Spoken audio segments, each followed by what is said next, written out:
Today we're going to do Karl Marx. Karl Marx won't stand alone like that. We will try to compare with their kind of Parsons that we have done. So that you know the kind Parsons better. And I think by comparing, you know Marx better also, especially if you know the kind Parsons well. Also, we'll also try to tackle the question on comparison directly now. Yeah? So we do it for many purposes.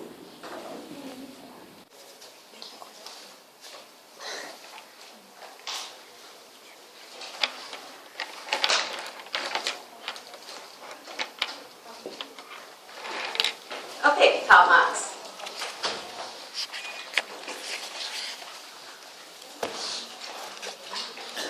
Look at the year of birth. His first generation together with Holmes. Yeah? So, you see first generation? Actually late 19th century. Late 19th century. About the same time as Holmes. And later Durkheim came a generation after this. After Durkheim came Parsons, third generation. So you see the type of society is quite different by that time. Yeah. This one, Industrial Revolution, just started not very long. Society was more corrupt than Durkheim's or Parsons' time. Parsons' time sure very stable already, yeah, American context especially. So these are the questions you can use Marxist. Yeah, you can use Marxist very well in any of these questions. And that what make Marxism or Karl Marx probably one of the options you may want to take. Yeah. You may want to know him very well, especially if there's a question on number 4 like that. What is the issue today? Usually Marxists can tell you very well. What's the problem here? This is him. Okay. German guy. His background, I'll give you one page to read. Yeah?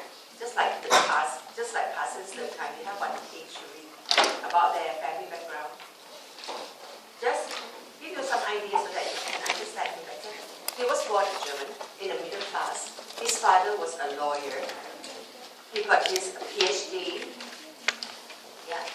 And then after he got a PhD, he worked for a radical newspaper. Yeah, he worked for a newspaper. Okay.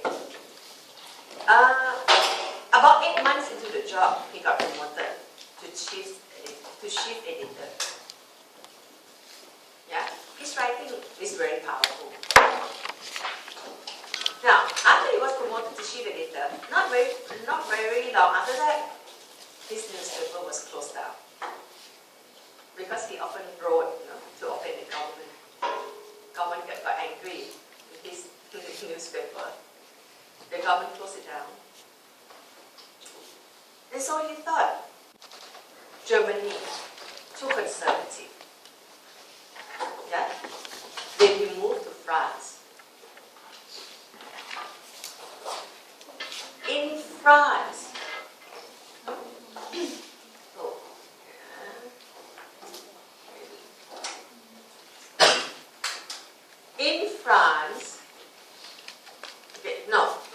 in Germany first. Let's start in Germany. In Germany, when he was in Germany, he came across the idea of German Enlightenment, Hegel and Feuerbach. Yeah? These two influenced him on his theory, and later we'll look at that.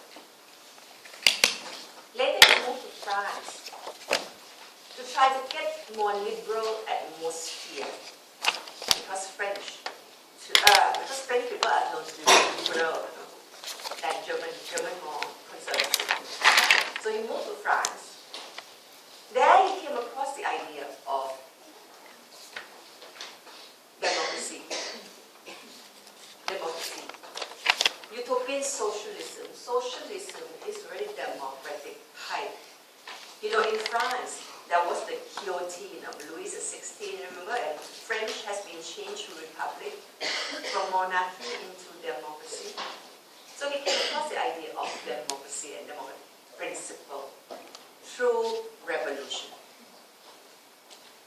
And then he thought that change is possible through revolution to create better society, more equal society. Yeah. And you see in his work. And then, but he continued to write things that offend the government. Finally, French government expelled him again. Because he wrote something that, you know, that offended Prussian government, and then the Prussian government asked French government to expel Marx, and they did. Then he left France, now settled in England. Oh, wait. In France, there's also another development, which is very important. Besides getting the idea of French Revolution, the idea of democracy, he also met a friend, which later became his lifelong friend. His supporter, financial supporter, and his collaborator, they wrote books together. And his friend is Engels. Yeah? Engels is important to Marx because Engels was the one who introduced Marx into the life of the working class, and that is the theme of his work throughout his life. It's about working class. Yeah? Engels' father owned a factory, but Engels himself was not really interested in his father's business, but rather he was more interested in the life of the working class. And then when Marx got to know him, Marx got roped into getting interested in this area. Yeah? So much so, he got so engrossed in it that he lived the life of the working class. Yeah? He lived just like a working class.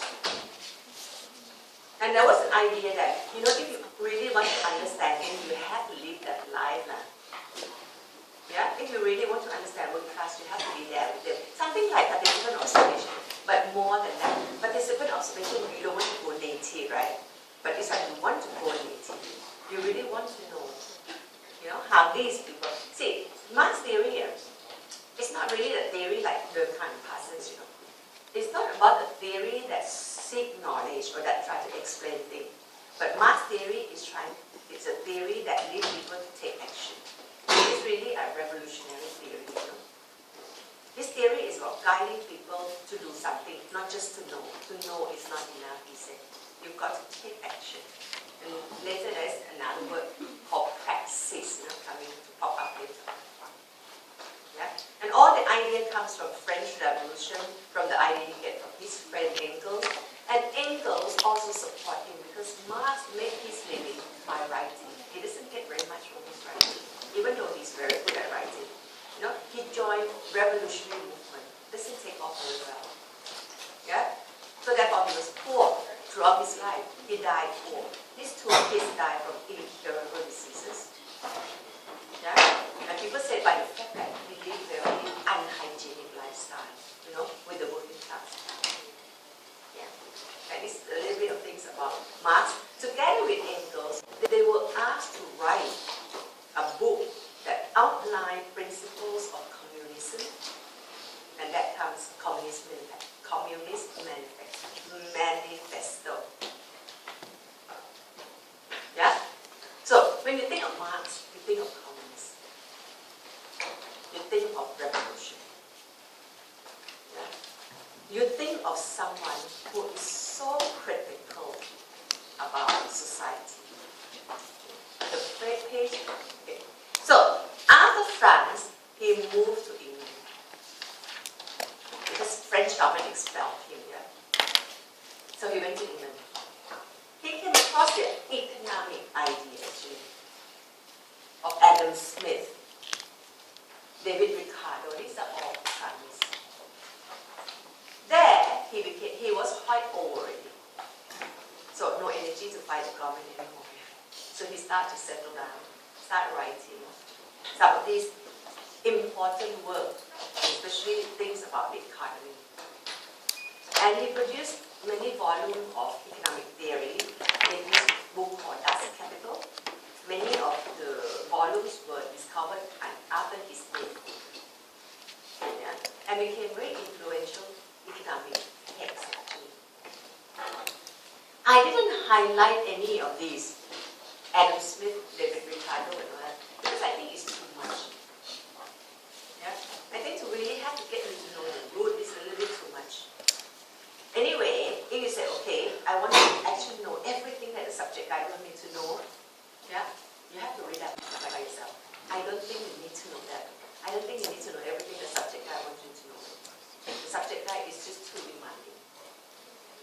Yeah? So you need to know Hegel and Feuerbach very well. I think at least you need to know some of the root idea, right? Yeah? Especially the ones more important. This economic thing is a little bit more detailed. It's detailed into his economic theory. So we are going to look more in terms of his ontological reality, his general perspective. Yeah?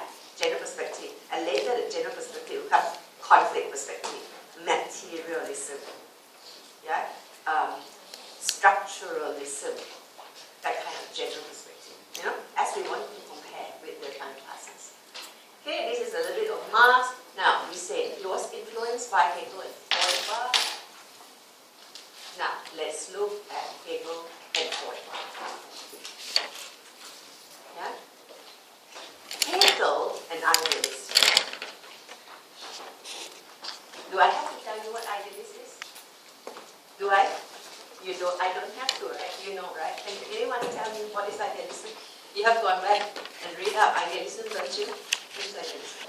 No? You didn't go back and read? What is idealism? The perspective that say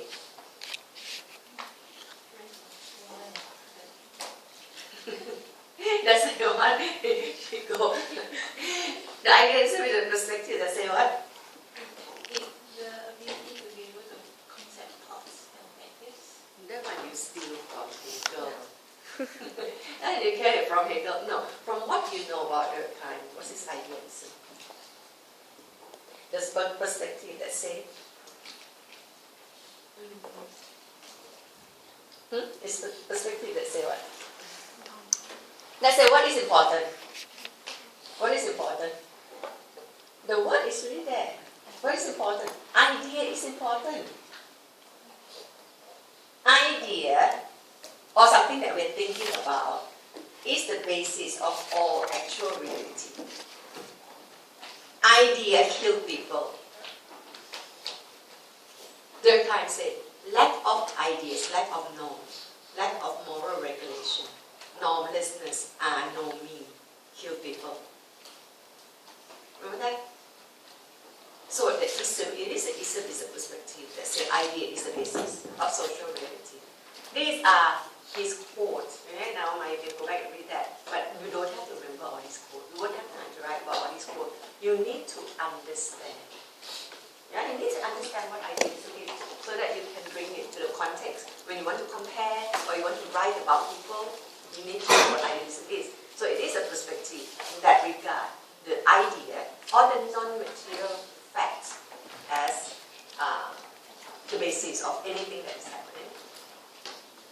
And you don't need me, I thought you have gone back and read your time, you know idealism, Comte's idealism. Comte said society changed because idea changed from theological to the metaphysical to positive stage. Yeah? From idea based on God to idea based on science. That's why we have industrial revolution. Yeah? So things change because idea change. Today you're going to, you have to understand this, you know, because today we're going to flip it upside down now. In Marxist. Right? Another thing you need to know but you don't know yet is dialectic. Dialectic, a lot of people explain dialectic in terms of conflict. It's not exactly dialectic, it's actually unity and conflict. But it is more well known as dialectic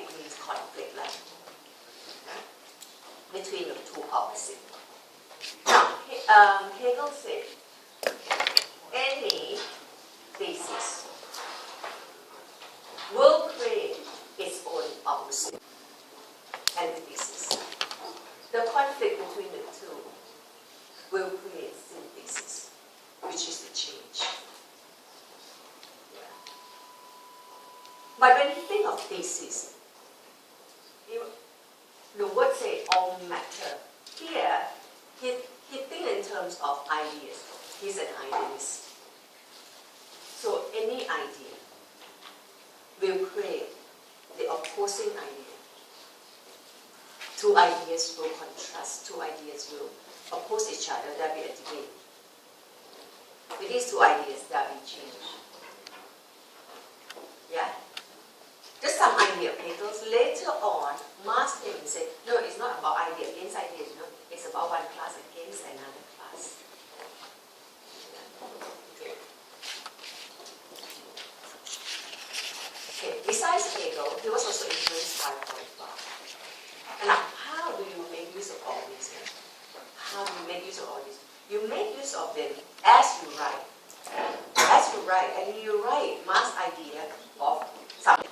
Yeah? For example, you want to write about materialism. You start by saying that, but with the influence of this guy, you insert it in, as we discussed Marx theory.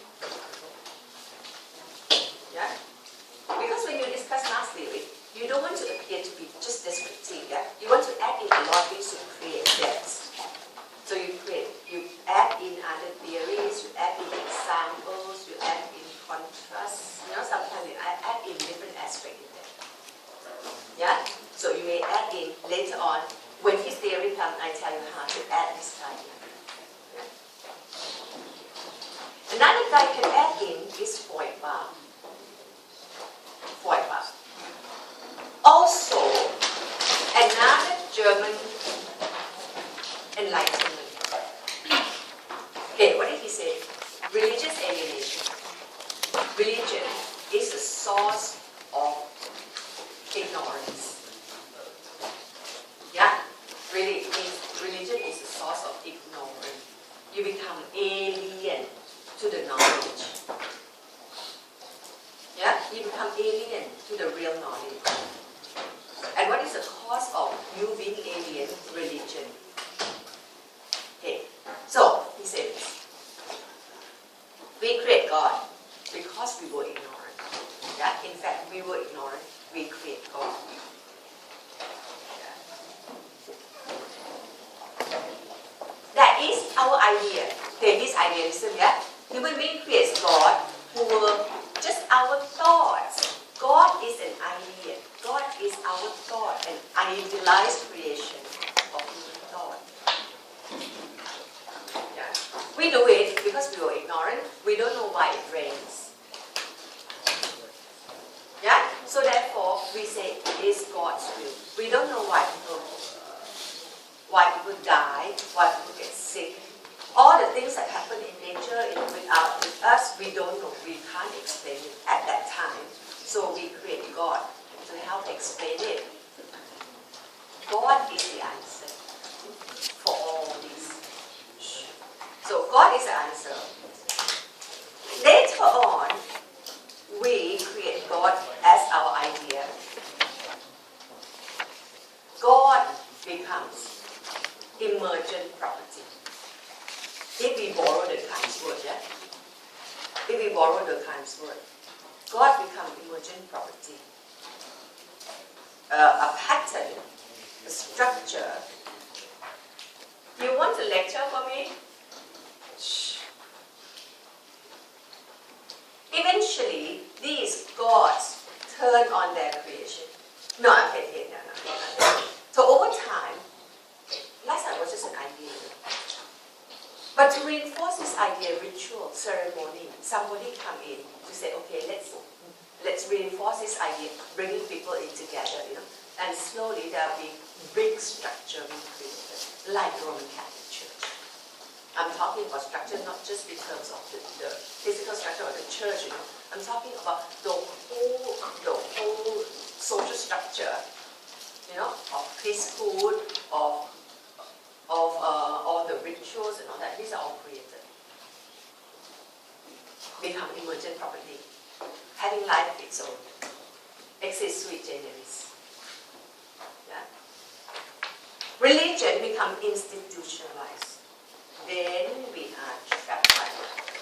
Then we submit to to these gods' will. These gods turn on their creation and made them subject to their will.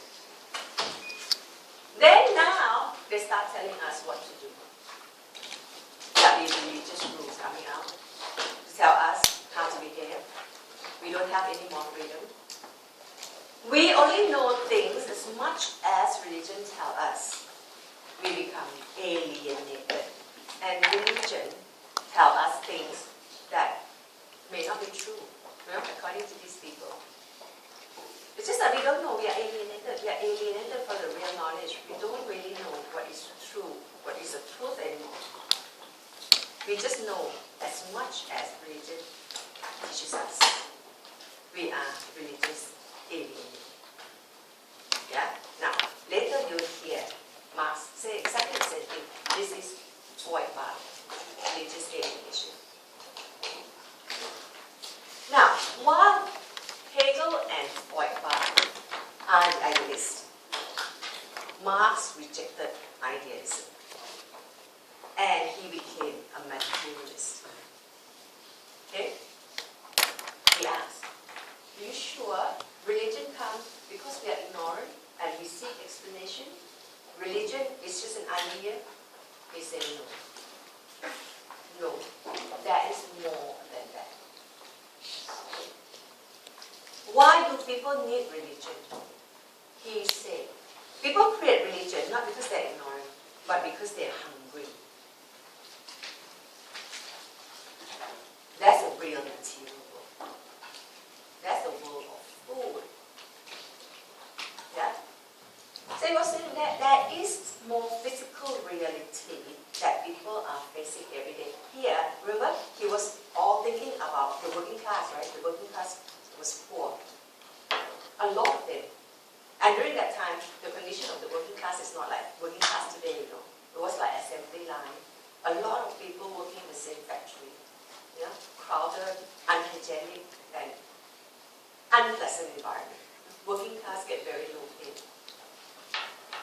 He said, working class, there was real material world, there's real suffering. There is real suffering, yeah? We really think of it, it's really about not enough to survive. Hey, what is not enough to? Really not enough food, not enough material things to survive. It's not about idea, it's the real material things. Yeah? It's about people who are hungry. This is my word. Yeah? This is just, layman explanation. People get hungry. Yeah? People suffer. That's real material world. And the suffering in the material world is what creates God as opium of the people. God is created because people suffer, so they need opium. Yeah? What do you get after you take opium? What do you get? You get high. Right? Have you taken opium before? I never. So I don't. I saw a friend of mine though. She took something, I think probably stronger than opium. Last time we were like students, we went to, Samui Island. A lot of Singaporeans now like to go Samui Island in Thailand. At that time it was like not many people went there. There were many nude beaches, nude people go nude. And there were like these cookies selling everywhere on the beach. So my friend bought cookie. Don't know what this is actually. Yeah. After she bought cookie, after she took that cookie, she laughed the whole time. She was very happy, don't know what she ate. And then when we ordered fish, the fish came. There was just like 4 of us. She said, the fish is so big. The fish is like that size. And now I came to understand, when people take drugs, that's when they get high. They felt very happy. But the reality is distorted. That's distortion. And surely people want you to take drugs because it is addictive. religion is that? Religion, it makes people happy, right? At least make life bearable. Yeah, religion can't always tell people, accept what you have today. Right? It doesn't matter. Some religions say, okay, what you are today come from what you did in your past life. Yeah? So you do good. Even though, you may be suffering today, but if you do good, you follow religious rules, you'll be better next life. Yeah? Some religion that, practice reincarnation and stuff like that. Some religions say, never mind, you suffer today, but this is just transition. You're going to see God, in the end, or something like that, So religion makes situation that is quite unbearable into something that, okay, and religion kind of help comfort people. Pray, and God will help you so you have hope. Yeah? So religion makes you feel at least contented of your situation. It makes you, but it gives you distorted version. Yeah? It also gives you distortion. According to these people. It may not give you factual reality. It is also addictive. Once you get into it, you keep going back to it. That's why Marx say, you see, normally, people who are rich, they don't really need religion. Yeah? People need religion when something bad happens to their life, when it gets, when they can't stand things anymore, they feel miserable, they turn to God again. Yeah? Why do they need God? Yeah? People who suffer need God. As the opium of the people, the heart of the heartless. You see, you listen to Marx, yeah? The world is heartless. Later we go into it, you see more and more that Marx looked at society through his lenses, very different from the Kant's lens. Also very different from Comte's lens, even though he and Comte around the same period. Okay? The kind of Comte look at society through that perspective. Consensual, rosy, integration, regulation. Anomie sometimes, but transitional. Anomie, this is like, we are usually well, healthy, yeah? Sometimes we get sick. But hearts work together to restore health. In society, hearts work together to restore health, to get rid of anomie. So through these lenses, society is okay, stable. But you look through Marxist lenses, you see society in chaos. Society is full of problems. Yeah? And society is cruel. That's why I need religion. The heart of the heartless world. This world is heartless, and we're going to that more. So the whole theme of Marx is about working class. Working class suffer. The world is heartless. We need religion. So religion is not just an idea, it's an actual reality, a material reality in the world that workers suffer. In order to get knowledge of this material world, so it's said here, that's the real material world. And the suffering there create religion. And I said, in order to get knowledge about material, you have to be in it. And that's the word praxis that I mentioned just now. You have to be there. You have to practice it. Combination between theory and practice as a source of knowledge is known as praxis. Okay? So, something like you want to gain knowledge, you have to do practice and observation. Yeah? But it is one step, even more than that. You don't participate to get knowledge. You participate to be really one of that. You go native. You go native. and you really want to play, then you understand truly. Yeah. So, when you think of idea of objectivity and all that here, you don't have in Marxism, you know. You don't have. Marx is really biased. Marx is biased. Because Marx is about telling people society is bad. It's all come from his values, you know. Yeah? Society is not good. We have to do something about it. We've got to fight and change it. That's Marx's idea. And his theory is written for that purpose, to make people fight. Yeah? Not an objective idea like Durkheim, like Parsons and all that create objective idea. Now, Marx is not even a sociologist. Marx is not a sociologist. He has never said he's a sociologist. He's a writer. He's an editor. He's a writer. Yeah? But how come we study Marx?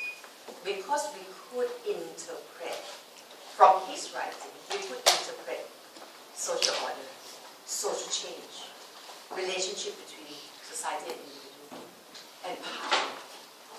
Yeah? Then we say, okay, Marx is our theorist. Just like the economists say, no, Marx is ours. Yeah? Historians say, Marx is our theorist. Philosophy put Marx under that theorist as well. So Marx is everything. Yeah? He has never said I'm a philosopher. He has never said I'm an economist.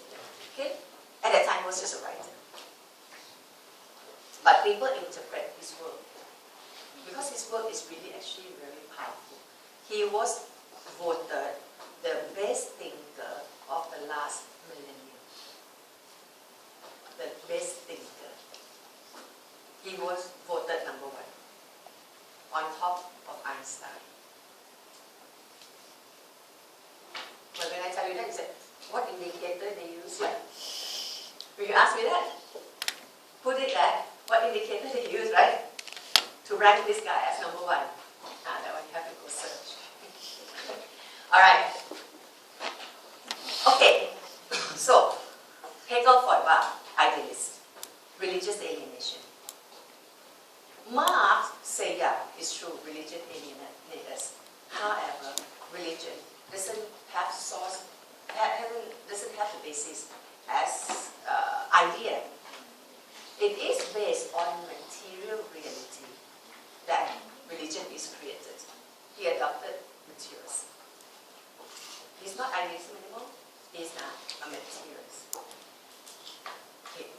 What is a materialist?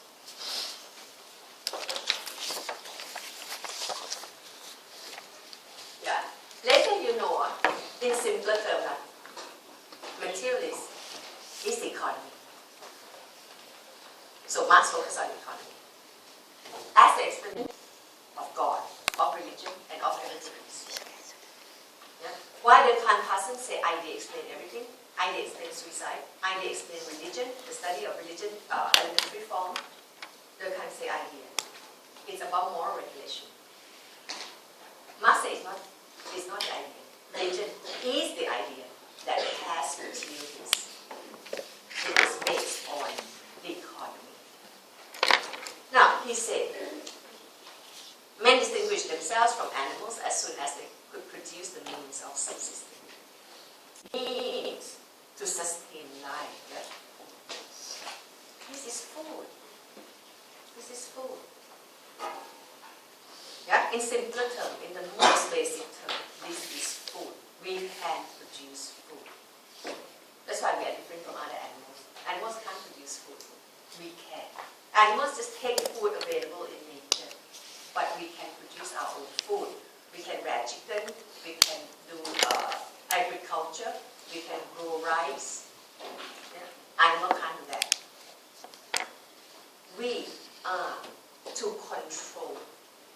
We are to work with nature in order to produce the means of subsistence. This is what Marx called material life. Never mind that word, sometimes that word confuse you a bit, and you don't know how to put it in. Yeah?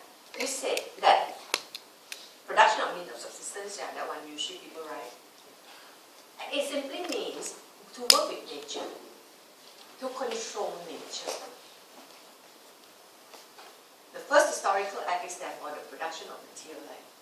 So the first point in human history is about we work with nature. Yeah, we control nature. So nothing else is important. That is the most basic. That is why we are here in this world. That is the first historical act. That is the first thing human being does. The first thing human being does